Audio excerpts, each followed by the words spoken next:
네, 먼저 이제 사도행전 개관을 통해서 이번 시간 사도행전 전반적인 이야기를 살펴보려고 합니다. 강의의 개요는 다음과 같은데요. 이제 사도행전 연구를 위한 좀 준비로서 기본적인 배경들이 좀 있겠죠. 저자나 저작 장소, 시기, 뭐 수신자, 목적, 구조 등의 우리가 신대원에서 개관, 뭐죠? 신약 개관, 뭐 이런 서론 같은 강의에서 다루는 일반적인 요소들을 좀 살펴보려고 합니다. 이제 그러면서도 이제 주요 주제들이 있죠. 그래서 사도행전에 정말 다양한 인물들이 나오고 다양한 사건들이 등장해서 성경 66권 중에서도 굉장히 버라이어티한 그런 성경인 것 같은데요. 그때 이제 그러나 그 전체 이야기를 좀 이끌어가는 주요 주제들을 좀 살펴보고 이 주제들을 통해서 우리가 나중에 성경을 해석하고 또 적용할 때 영향을 미치는 것들을 어떻게 되는지 살펴보려고 합니다. 그리고 이 사도행전 개관을 통해서 우리가 생각할 수 있는, 묵상할 수 있는 바들을 순서대로 살펴보려고 합니다. 우리 주제 말씀이 있는데요. 우리 같이 한번 읽도록 하겠습니다. 제가 음소거 돼 있으시긴 하지만 제가 읽을 때 여러분도 같이 따라서 사도행전 1장 8절의 말씀을 함께 읽도록 하겠습니다. 시작. 오직 성령이 너희에게 임하시면 너희가 권능을 받고 예루살렘과 온 유대와 사마리아와 땅끝까지 이르러 내 증인이 되리라 하시니라. 아멘. 사도행전 주제 말씀이기도 하죠. 그래서 이 사도행전의 핵심을 잘 보여주는 말씀이라고 할 수 있습니다. 성령의 권능으로 이 복음을 예수 그리스도를 증거하는 이 증인들이 땅 끝까지 이르러게 되는 사건들을 기록하고 있는 것이 사도행전입니다. 사도행전은 일반적으로 좀 생각할 때 우리가 잘 아는 기본적인 정보들이 있죠. 사도행전은 누가복음의 후속작이라고 할 수 있습니다. 그래서 사도행전의 이야기는 누가복음 이야기에 이어지는 내용이다라는 것들을 생각할 수 있죠. 그래서 특별히 사도행전은 이제 우리 신약의 교회, 기독교의 발흥에 관한 말씀입니다. 기독교가 어떻게 시작되었는지, 기독교가 어떻게 이 로마 제국에 전파되게 되었는지를 설명할 때 그 기독교 시작의 초기를 다루고 있죠. 초기 역사를 통해서 뭐 로마에 바울이 간 이후에 막 기독교는 계속 전 세계에 퍼지지만 그 모든 것을 다 기록해서 성경에 두지 않고 예루살렘부터 시작해서 이제 사도 바울의 로마행에 이르는 기간의 역사들을 기록함으로써 이것을 통해 기독교의 기원 또 그것이 어떻게 전파되었는지를 잘 보여주고 있습니다. 그래서 이 복음이 전파되어지는 과정과 이것이 어떤 의미를 갖는지를 지금도 우리에게 계속해서 들려주고 있는 그런 말씀이라고 할 수 있겠죠. 저자는 이제 누가로 알려져 있습니다. 사도행전 1장 1절부터 2절의 말씀에 보면 그 데오빌로여 내가 먼저 쓴 글에는 무릇 예수께서 행하시며 가르치시기를 시작하신부터 그가 택하신 사도들에게 성령으로 명하시고 승천하신 날까지의 일을 기록하였노라 하고 이제 쓰고 있는데요. 1절에 내가 먼저 쓴 글은 누가복음을 가리키죠. 그래서 사도행전의 저자는 이제 누가라고 하는 거에 있어서는 뭐 이견이 없습니다. 그리고 이제 뭐 16장 이후부터 사도 바울의 행적을 좀 기록하고 있는데 그때도 보면 이제 그 주격을 볼 때 그러니까 1인칭 복수, 그러니까 우리라는 표현을 자꾸 써요. 그래서 이 누가복음의 저자는 바울과 함께 동력했던 자고 또 이제 예수님을 직접 목격한 자가 아니라 이제 복음을 듣고 회심한 2차 회심자라는 것들을 생각할 때에도 이제 저자가 누가인 것은 뭐 누가 봐도 뭐 문제가 없을 것 같습니다. 네. 근데 이제 이건 뭐 기본적인 지식이라고 할 수 있겠죠.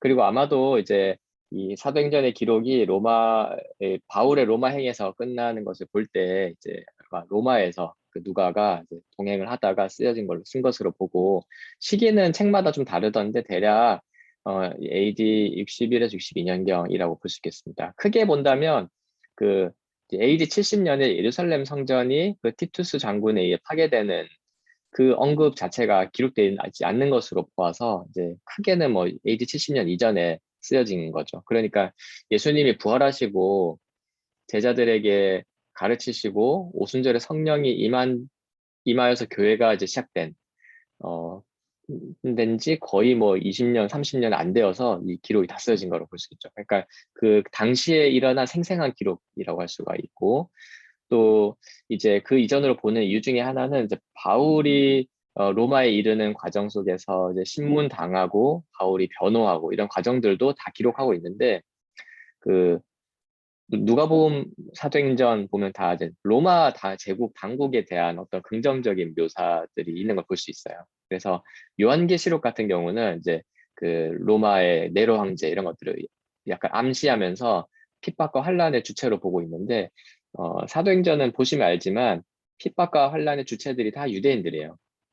그래서 이런 것들을 보더라도 네로 황제가 그 로마 대화제 때 기독교인을 죄인으로 몰아서 핍박하기 이전에 기록된 것이라 이렇게 보통 보게 됩니다.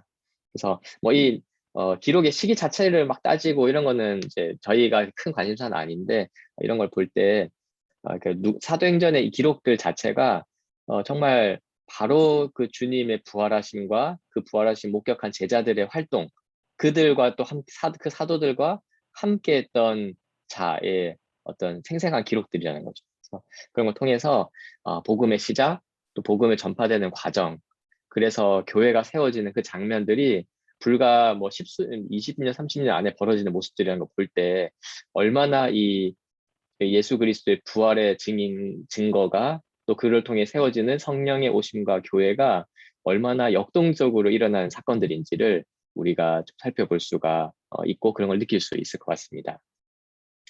수신자는 데오빌로라고 하는 인물인데요. 뭐 신어는 미상이에요. 그래서 누가복음 1장 3절을 좀 참고하면 데오빌로 각하 좀 높은 존칭을 쓰고 있는데, 각하라는 표현을 볼 때 좀 부유하고 혹은 사회적 신분이 높았던 인물로 좀 추측을 할 수가 있고요. 또 어떤 학자는 이제 누가가 자신의 이 저작, 그러니까 누가복음과 사도행전 이 두 개의 이부작이죠. 이 이것을 데오빌로에게 헌정한다는 의미가 있다면 이제 누가의 어떤 후원자 혹은 선교 후원자라고도 추측하기도 합니다.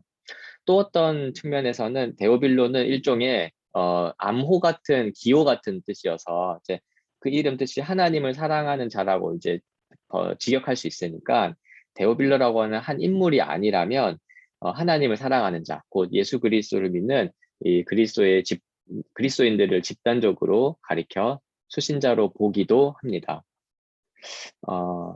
이제 중요한 거는 목적일 텐데요.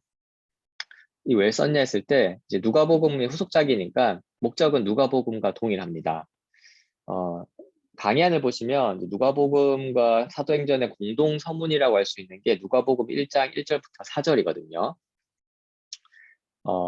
혹시 가능하시면 변영석 전도사님, 네, 음성을 해제해 주시고 누가복음 1장 1절부터 4절의 말씀을 한번 읽어 주시겠어요? 네.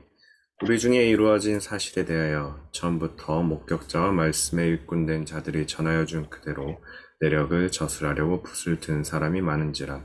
그 모든 일을 근원부터 자세히 미루어 살핀 나도 데오빌로 각하에게 차례대로 써보내는 것이 좋은 줄 알았노니 이는 각하가 알고 있는 바를 더 확실하게 하려 함이로라.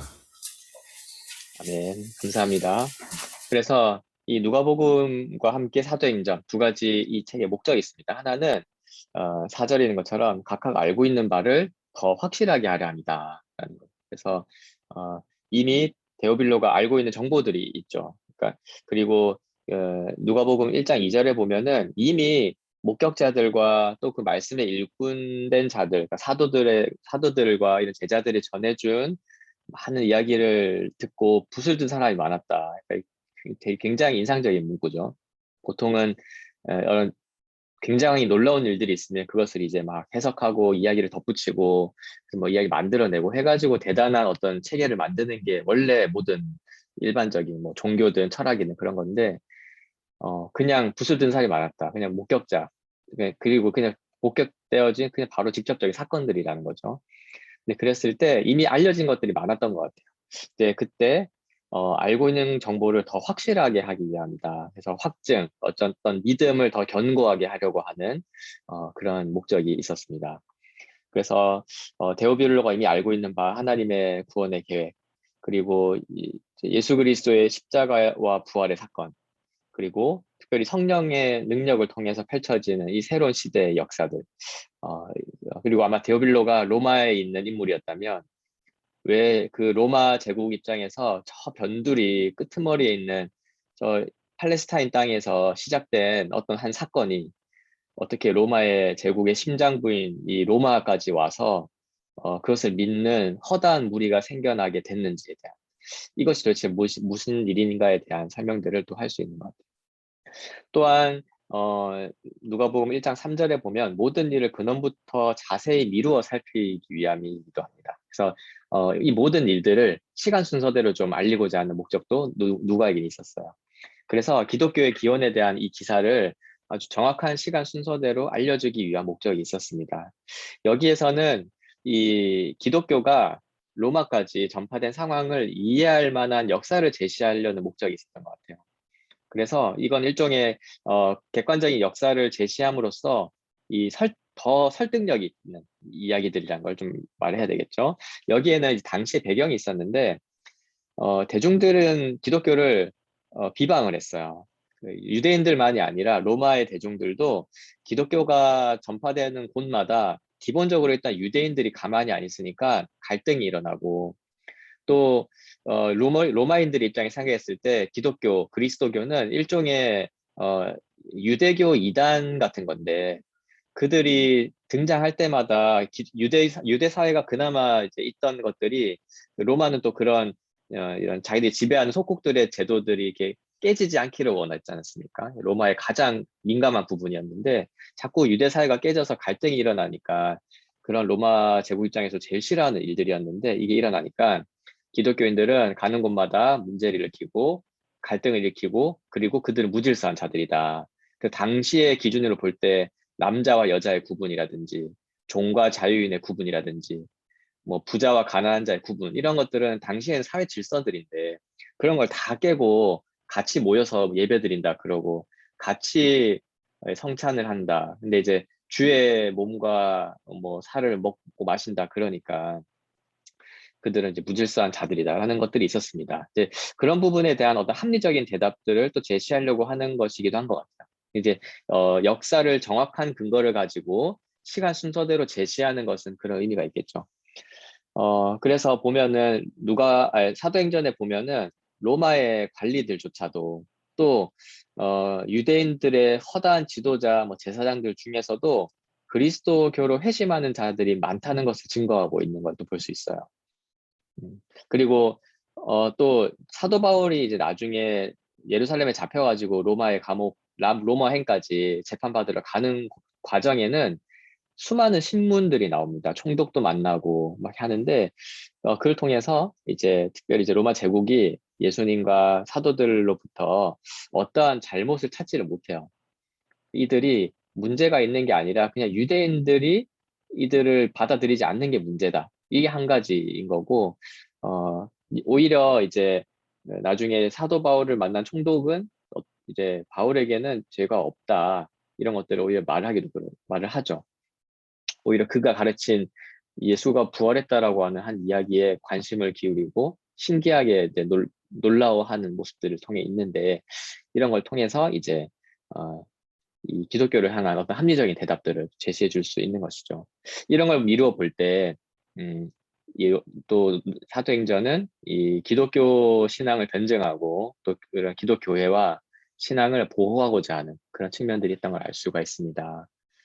그렇다면 오늘 저와 여러분도 사도행전을 연구했을 때 또 하나의 얻을 수 있는 유익이 있다면, 우리가 당연히 이제 받아들이고 믿는 바이기도 하지만 사도행전 안에서 펼쳐지는 장면들을 통해서 우리가 이 시대에 이 기독교회를 어떻게 변증적으로 제시하고, 또 어떻게 이 시대 뭐 아까 코로나 때문에 막 이제 교회 성도들의 내면에는 많은 변화가 일어나고 있는데, 그 가운데서 어떻게 우리 교회를 보호하고 각 개인의 그런 신앙을 이 사회 속에서, 이 시대 속에서 지켜낼 수 있을 것인가에 대한 인사이트를 사도행전은 주고 있다라고 우리가 볼 수가 있을 것 같아요.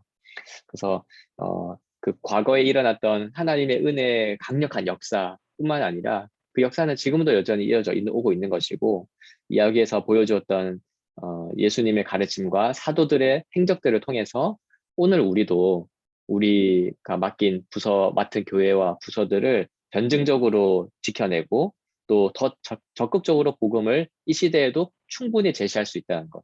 이런 것들을 사도행전 연구를 통해서 얻을 수 있을 것 같습니다. 어, 사도행전의 이제 구조는 뭐 전체적으로 이제 여러 견해들이 있는데요. 오늘 주제 말씀을 통해서 구조를 볼 수도 있을 것 같아요. 그래서 어, 사도행전 1장 8절 아까 읽었죠. 오직 성령이 너에게 임하시면 너희가 권능을 받아 예루살렘과 온 유대와 사마리아와 땅끝까지 이르러 내 증인이 될 것이다. 이 말씀을 통해서 사도행전의 구조를 좀 볼 수도 있습니다. 그래서 이 성령이 오셔서 복음 전파를 준비하는 1장이 일종의 서론격이 되겠고, 그리고 이제 말씀하신 대로 예루살렘의 복음이 전파되어지는 7장까지의 이야기, 또 이제 예루살렘 근방의 온 유대와 사마리아 지역에 복음이 전파되어지는 8장과 9장, 그리고 이제 사마리아를 넘어서 이제 땅 끝까지 이방인들에게까지 복음이 다 전파되어지는 28장의 이야기, 이렇게 구성할 수가 있겠고요. 또 이것은 하나의 이제 뭐 구조일 텐데, 뭐 구조 자체는 이제 이야기다 보니까 또 이거는 이제 누가가 여러 이야기를 가지고 편집한 거죠. 편집해서 이제 나열한 거고, 시간 순서대로 들려온 이야기들을 정확한 이 목격자들의 이야기를 통해서 제시하는 거니까, 이제 누가는 이제 또 나름대로 구조를 쓸 수도 있는데, 어떤 분들은 그래서 베드로를 중심으로 한 이 예루살렘 사역과 바울을 중심으로 한 이방인의 사역, 이렇게 크게 유대인 전도, 이방인 전도로 보기도 하고요. 혹은 이제 후반부에 사도 바울의 1, 2, 3차 전도 여행에 초점을 두고 1차, 2차, 3차 전도 여행 중심으로도 볼 수가 있겠습니다. 이 모든 구조의 공통점은 예수님이 약속하신 대로 성령의 권능에 의해 예수 그리스도의 증인들이 땅끝까지 복음을 전파한다는 것. 이것이 이제 공통적인 구조라고 할 수 있고, 이것이 지금도 이어져서 우리가 이렇게 성경을 연구하고 있는 것이죠. 그런 의미로 좀 보여주면 좋을 것 같습니다. 네, 이렇게 좀 기본적인 지식들을 살펴보았고요. 이어서 좀 사도행전의 전체 주제들을 좀 보려고 하는데요. 첫 번째로 주제는 이제 하나님 나라라고 할 수 있겠습니다. 많은 주제들이 나열되어 있는데, 저는 좀 쉽게 혹은 간단하게 이제 요지만 좀 이야기한다면 약간 삼일체적인 개념으로 좀 정비를 해봤습니다. 그래서 사도행전 주제는 일단 하나님이 계획하시고 세워가신 하나님의 나라, 그리고 그 나라의 주가 되신 예수 그리스도, 그분이 보내시는 성령, 그리고 탄생한 교회, 이런 구조로 좀 사도행전의 주제를 정리할 수 있겠다 생각이 들었어요. 이런 작업을 하는 이유는 우리가 이제 각 본문에 부각되는 지점들을 자세하게 연구할 텐데, 그러면서도 이 본문들을 하나님 중심적으로 해석하기 위한 목적이 있습니다. 아무래도 사도들의 기록이고 또 우리 신앙의 선배들의 역사이기 때문에 또 많은 것들을 보게 될 텐데요. 근데 이 모든 이야기들이 하나님 중심적으로 해석되어져야 된다는 것들을 잊지 않도록 하기 위한 목적이라고 할 수 있겠습니다. 그래서 일단 첫 번째 주제는 하나님 나라인데, 이 누가복음에서부터 기록된 예수님의 공생애와 또 십자가 사역, 부활, 그리고 이제 이어지는 승천, 재림 등의 이 모든 사역들이 이제 사도행전부터 이어져서 나오고 있는데, 이 모든 일들은 다 하나님 나라의 일과 관련되어져 있다는 것을 사도행전은 계속 이제 이야기를 하고 있어요. 그래서 예수님이 이제 부활하신 후에 제자들을 가르치시고 또 성령을 약속하시고 또 승천하셔서 이제 성령을 보내시는 이 모든 것들은 다 이 하나님 나라의 관점으로 봐야 되는 것이죠. 특별히 성령이 강림하여서 펼쳐지는 복음 전파의 사역을 이제 단순한 어떤 복음 전도의 사역으로만 볼 수는 없고, 하나님 나라의 관점으로 볼 때 정말 하나님이 약속하셨던 새로운 시대의 시작이 시작됐다는 그런 관점으로 이해를 해야 될 것 같습니다. 그리고 이 제자들을 통해서 이제 로마까지 그리스도의 교회가 역동적으로 세워지고 이런 과정들이 보여지는데, 이러한 것들도 하나님 나라의 관점에서 이해를 해야 할 것 같습니다. 두 번째로는 부활하셔서 주가 되신 예수 그리스도라는 주제인데요. 이 자체는 사도들이 전한 복음의 핵심 내용이었고 사도행전 가운데에서 결국 죄인들을 구원하는 데 결정을 짓는 핵심적인 요소라고 할 수 있습니다. 그래서 사도들이 복음 전할 때 예수님을 주와 그리스도로 고백하는 자는 이름을 구원을 받을 것이다 하거든요. 이 구원받는 최소의 단위라고 할 수 있어요. 우리가 전도를 했을 때 그 사람이 구원받았다 안 받았다는 예수를 주와 그리스도로 믿고 따르느냐가 기본 최소 조건인 거예요. 이런 것들을 좀 알 수가 있겠고, 근데 이제 중요한 것은 예수님이 주님이시라는 거죠. 그래서 뭐 새 시대의 표징이라고 할 수 있는 성령의 강림, 그 다음에 그로 인한 복음 전파의 그 역사들, 또 교회의 탄생과 진보, 이런 것들은 모두 만물의 주가 되신 예수 그리스도의 주권 아래 실현되고 있는 구속사적인 사건임을 이해해야 된다라고 볼 수가 있겠습니다. 세 번째로 나오는 주제는 약속된 성령님이에요. 하나님 나라의 주가 되신 예수님께서는 성령의 오심 그리고 성령의 권능으로 인한 복음 전파를 이제 약속하시고 실제로 실현하셨는데 이것은 결국 성령의 권능으로 하나님의 나라가 전파되었다는 것을 보여줍니다. 그래서 사도들, 예수님의 부활의 목격자들을 일종의 매개가 되어서 복음 전하는 일꾼으로 삼으셔서 하나님의 나라가 전파되는 것인데 사도행전에서 가장 중요한 지점은 이 모든 사역들이 성령의 권능에 의한 일들이라는 거예요. 그래서 어떤 인간적으로 예수님의 제자들이 모여서 만들어낸 집단이 기독교가 아니고 주님이신 예수님께서 성령님을 보내주셔서 그 권능에 의해 시작된 것이 바로 기독교회다. 라는 것 지점들을 우리에게 보여주고 있습니다. 이런 것들이 사도행전 안에서의 중요한 메시지가 될 수 있겠죠. 그랬을 때 성령님의 구속사적인 역할이 있다면 모든 믿는 자에게 성령님은 오셔서 십자가 보혈의 은총과 주님의 능력을 부어주시는 역할을 수행하세요. 그리고 제자들로 하여금 담대히 복음을 전하게 하셔서 이제 교회를 세우는 일들을 하시는 분이심을 보여줍니다. 이렇게 성부, 성자, 성령의 이 사도행전에서 어떻게 나타나는지를 살펴보았는데 중요한 건 마지막 한 가지, 그것은 바로 그리스도의 교회라고 하는 주제예요. 그래서 예수님의 그 모든 하나님 나라 사역은 결국 신약 시대의 교회를 탄생시키는 것으로 사도행전에서 증거하고 있습니다. 결국에 교회의 탄생이 이 하나님이 예수님을 보내신 목적이라고 말할도 과언이 아니에요. 그래서 교회는 십자가에서 죽으시고 부활하신 예수님을 주와 그리스도로 고백함으로 주님이 주시는 성령님을 받은 새 시대의 하나님 백성이다 라는 것들을 사도행전은 부각하고 있습니다. 그래서 교회가 하나님 나라의 참된 백성이라고 하는 것은 사도행전의 기록이 아주 확고하게 보여주고 있는 것이죠. 그래서 신약시대 교회는 이 하나님 나라의 백성을 예표했던 구약시대의 그 이스라엘 12지파를 계승하고 또 완전히 성취하는 하나님 나라의 참된 백성, 12사도를 기초로 한 교회가 하나님 나라의 백성이라고 하는 지점을 사도행전을 통해서 우리는 분명히 알 수가 있습니다.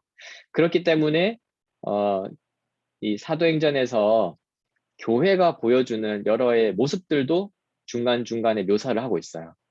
그들이 성령을 받아 변화된 후에 어떻게 변화되어졌는지 모습을 생생하게 묘사를 하는데 왜 그런 요소들이 있냐면 바로 이 하나님 나라의 백성으로서의 삶이 이제 실현된 증거들이기 때문에 그렇습니다. 그리고 그것은 저와 여러분이 지금 섬기고 있는 그 교회와 본질적으로 동일한 교회라고 말하는 거예요. 그래서 사도행전을 통해서 우리의 목회의 많은 요소들, 또 우리 교회는 어떠해야 하는가, 이런 것들을 이제 많은 원리들을 얻을 수 있는 이유가 바로 여기에 있습니다.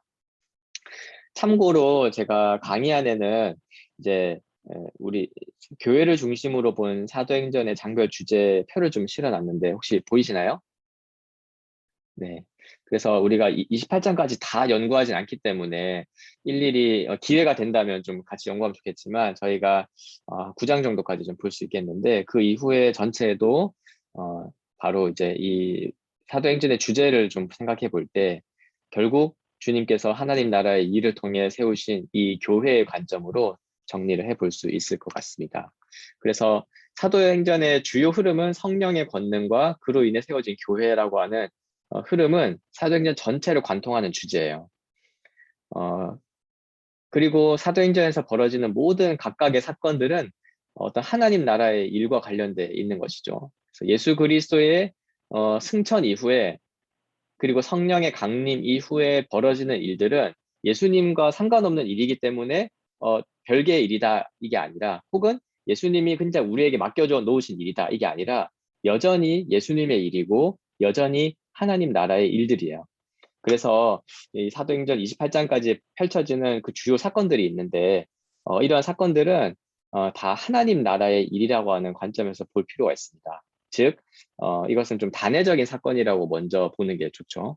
그래서 사도행전에 나타난 교회의 어떤 요소들, 원리들은 우리에게 가지고 올 수 있는 것이지만 예를 들면 뭐 유두고가 살아난다는 것처럼, 이런 것처럼 그런 일들은 일반적으로 항상 반복되어진 일들이 아니라 하나님 나라의 관점에서 구속사적인 측면에서 벌어진 단회적인 사건이다. 그렇기 때문에 의미가 있고 영속적인 의미가 지금 우리에게 있다는 것을 생각해 볼 수 있습니다. 이런 것들을 염두에 보면서 좀 보편적으로 우리에게 영속적인 의미가 어떻게 끼느냐 했을 때 그 연결 고리는 이제 교회라고 하는 거예요.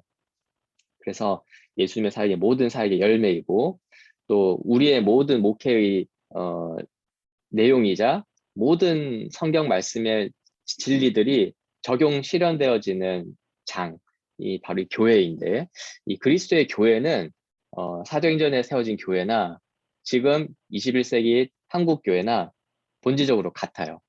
그래서 교회를 중심으로 또 정리를 할 때 그런 유익들이 있습니다. 각 사건들은 교회를 중심으로 좀 이해하는 관점을 가지면 더 사도행전을 훨씬 더 생생하게, 또 훨씬 더 우리의 이 정황에 잘 가지고 올 수 있을 것 같아요.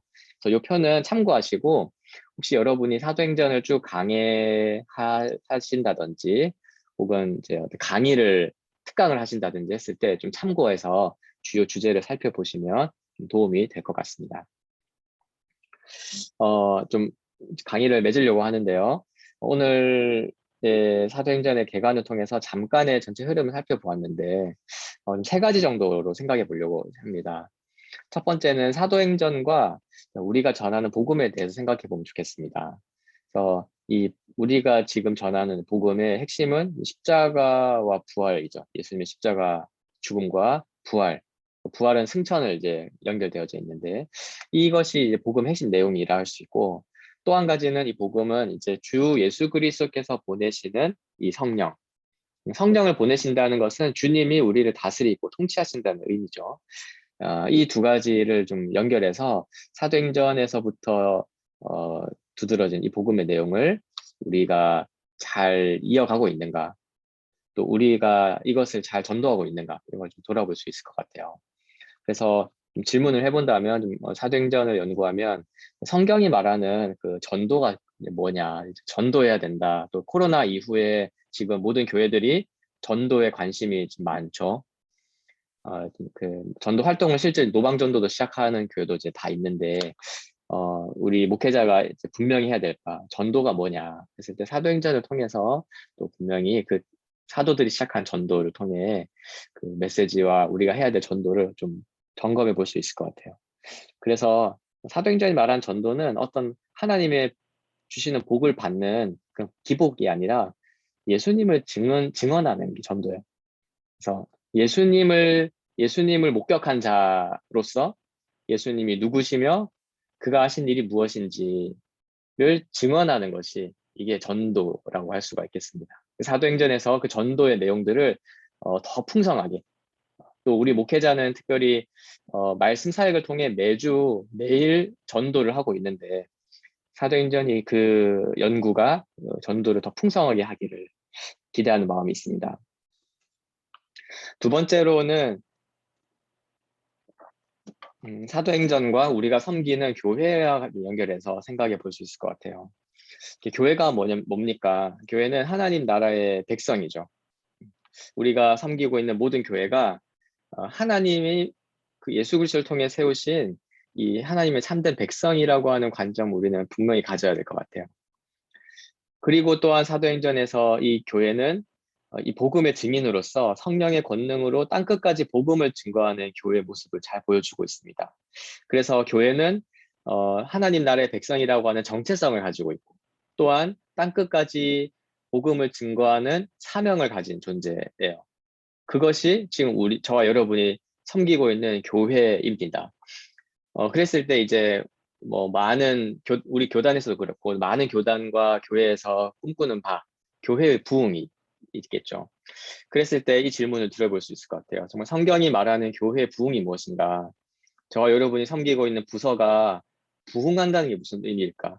우리 교회가 올해 2022년에는 더 부흥한다는 게 어떤 의미일까? 했을 때 사도행전은 교회의 부흥에 대한 분명한 내용을 알려주고 있어요. 사람들은 교회 부흥하면 먼저 떠올리는 건 숫자죠. 숫자가 늘었느냐, 등록 교인이 몇 명이 늘었냐 이 생각하지만 사도행전은 이 교회가 부흥했다는 건 어떻게 알려지냐면 말씀이 흥황하여지는 것으로 설명을 해요. 우리가 말하는 말씀의 바른 선포, 복음이 선포되어지는 것.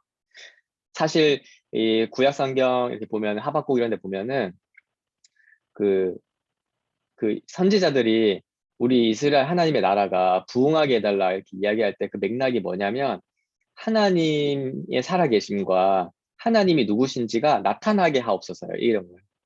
저런 이방의 압제들, 바벨론과 이런 자들이 이스라엘을 막 하고 있는데 하나님 누구신지 한번 제대로 보여주십시오. 하나님 누구신지 나타내 주십시오. 그 말이 뭐냐면 부흥하게 하옵소서 이런 표현이거든요. 근데 그게 뭐냐니까 사도행전을 보니 부활하신 예수 그리스도를 증언하는 이 복음의 증거. 그래서 하나님이 누구신지를 분명히 나타내고 그 능력이 나타나지는 것이 부흥인 거예요. 그래서 저와 여러분의 모든 교회가 부흥하기를 진짜 기대합니다. 그게 뭐냐면 등록 교인이 숫자 많아지는 그거는 이제 나중에 이어지는 뭐 현상일 수도 있고 또 그렇지 않을 수도 있죠. 그러나 한 영혼이 하나님의 말씀을 듣고 복음을 증거함을 듣고 믿음으로 회심하여 구원받으면 그게 부흥한 거예요. 그래서 사도행전을 통해서 우리가 섬기는 교회의 그 꿈꾸는 부흥이 무엇인지를 다시 한번 생각하고 또 잘 준비하면 좋겠다 생각이 듭니다. 세 번째로 또 중요한 부분인데 사도행전과 우리의 목회를 좀 생각할 수 있을 것 같아요. 우리 목회의 기반이 뭐냐 했을 때 사실 뭐 개인의 어떤 큰 경험일 수도 있고 주님이 나를 이제 부르셔서 신학교에 왔다 할 수도 있는데 사도행전을 통해서 우리는 그 예수 그리스도를 통해 성취된 하나님의 나라 그 일이 우리 목회의 기반이라는 것을 알려줍니다. 그래서 우리가 목회를 하는 이유는 예수님이 하나님의 나라의 일을 성취하셨기 때문에 그렇다는 것을 좀 생각할 수 있겠죠. 또한 그 목회 방식은 뭐냐 했을 때 하나님의 나라가 시작되고 또 전파되는 방식으로서의 그 말씀 사역이 그 하나님 나라가 전파되는 방식이다 이런 걸 생각할 때 특별히 우리 목사의 설교가 어떤 의미를 갖는가라는 것도 사도행전의 기록을 통해서 생각할 수 있을 것 같아요. 물론 이제 사도행전에는 지금 우리의 모습처럼 주일에 예배당에 모여서 설교하고 있지는 않습니다. 어디 각 가정에 모일 때 또 그냥 가는 곳마다 복음을 전하고 유대인의 회당에서 또 심지어 그 재판을 받으면서 혹은 감옥에 가서 이제 말씀을 전하거든요. 근데 그 본질은 뭐냐면 말씀의 선포를 통해 하나님의 나라가 드러난다는 거예요. 그것이 우리의 목회 방식이어야 된다라는 것들을 좀 생각해 볼 수 있고 우리의 말씀 사역을 돌아볼 수 있는 시간이 되었으면 좋겠습니다. 그래서 하나님이 기뻐하시는 목회가 뭘까 이렇게 했을 때 많은 사람들은 이제 우리가 이제 이 치이다 보면 목회라는 게 마치 서비스업처럼 느껴질 때도 있죠. 우리 정황도 그렇고 성도들 잘 돌봐야 되는 상황이니까 잘 케어해야 된다. 이렇게 생각할 수도 있는 그런 요소가 없지 않아 있지만 결국은 만물의 주가 되신 예수 그리스도의 통치를 받게 하는 것이 하나님이 기뻐하시고 또 우리에게 부탁하시는 목회의 본질이라는 것들을 이 사도행전의 기록들을 통해서 좀 확인하면 좋겠습니다. 그래서 사도들이 전한 메시지의 핵심, 예수님이 주와 그리스도시다 이거지 않습니까? 그래서 여러분이 잘 되기를 원합니다. 이건 결과적인 일들이지만 예수님이 주님이십니다. 그분이 지금 만왕의 왕이시고 통치자이십니다. 회개하고 그분을 믿으십시오. 그것이 하나님 나라의 백성이 되는 길입니다. 라고 하는 것이 이 목회 본질이지 않습니까? 이제 그렇게 인도하기에까지의 많은 지혜들이 필요하겠지만 본질은 바로 여기 있다는 것을 생각하면서 좀 우리가 적용을 하고 우리의 목회를 준비할 수 있을 것 같아요. 그래서 참 제가 마지막에 좀 강의를 준비하면서 좀 쓰는 묵상의 글인데 참 우리는 한 명의 목회자라고 다 말을 하지만 우리는 진짜 연약하지 않습니까? 또 사실 능력도 별로 없어요. 인정해야 되죠, 그거를. 그래서 우리의 연약함에도 불구하고 근데도 사도행전을 보면 하나님의 복음은 단 한순간도 멈춘 적이 없어요. 그렇기 때문에 저는 한국교회 부흥을 확신하고 기대합니다.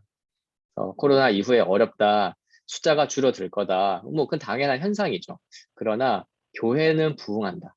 왜냐하면 하나님의 복음이 단 한 번도 멈춘 적이 없고 지금도 한 명의 영혼의 역사에서 그 영혼을 회심시키는 그 능력과 역사에 있어서는 멈추지 않고 있기 때문에 한국교회는 이 성경을 잘 전하는 목회자들에 의해서 또는 신실한 성도들에 의해서 반드시 부흥한다라고 하는 확신을 가지고 이 강의를 마칠 수 있을 것 같아요. 이제 그런 시간, 뭐 한 명의 영혼이 변화되는 시간은 큰 인내가 필요하고 또 목회자가 그냥 한다고 되는 게 아니죠. 아주 애쓰고 수고하며 기도하며 하는 부분들이 있으나 그러나 복음 때문에 이 교회의 부흥이 지금도 이어지고 있다는 사실을 사도행전은 우리에게 잘 보여주고 있는 것 같아요. 그러한 믿음과 또 확신을 갖는 이번 학기가 되었으면 좋겠습니다. 이상으로 사도행전 개관 강의를 마치도록 하겠습니다. 감사합니다.